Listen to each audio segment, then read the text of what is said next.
So some of the barriers or the obstacles to value-based pricing implementation, this was a study that was done with 81 executives across 4 countries. I think it was the USA, China, Austria, and Germany. Across those 4 countries, a survey was done with 81 executives. And this goes to show you the challenges that managers face with when they're trying to implement value-based pricing. As you can see here, the top candidate is value assessment. So again, it's assessing value. It's figuring out how much economic value that my brand, my product provides compared to the next best alternative offering. And that is not easy to do. That requires a lot of study, that requires a lot of market research, that requires a lot of data gathering. And to assess that is a challenging task. That is, as you can see here from this study, that comes out as number 1. That's the most significant barrier in implementing value-based pricing. The second is value communication. So once you've assessed the value, communicating that in a convincing manner, in a persuasive manner to clients, but also to your internal employees, to other departments, so that they all understand, they're all on the same page in terms of why we're charging a certain price, compared to the competition. That again that's an art that requires a lot of training, a lot of education, a lot of perseverance to effectively communicate what you've assessed, the value that you've assessed. And then the third is segmentation, right? Like we said, different prices can be charged to different segments depending on how they use your product. And that can be challenging as well. And then sales force management, because the people that are in effect, that are going to be out there in the field convincing customers, communicating to customers, are going to be sales force, the salespeople.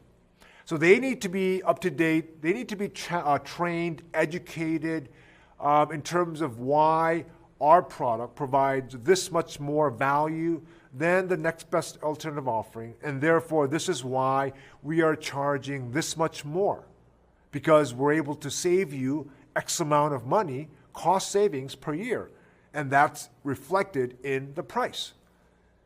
And a lot of sales force, because of the rewards that they are given based on the number of units that they sell, based on the sales quota that they have to meet, they may be focused on just selling volume, sales volume. And they may give in terms of giving discounts because they want to sell more to meet that sales quota. And if that's the case, then that kind of defeats the whole purpose of value-based pricing. So training, educating the sales force to effectively carry out the value that's been assessed and that's been reflected in value-based pricing is a critical task. And then another factor that becomes critical is top management support. So do top management, do the TM team, top management executives, are they fully behind this? Are they on the same page? Are they willing to go the extra mile to support and give the resources that are needed to pull this off? So there's a lot of a list of reasons as to why value-based pricing can be a challenging task. So what are some of the strategies, right, to overcome these barriers that we just discussed? Well, one could be accurately understanding how much value my product provides beyond the competition. So this has to do with value assessment, right?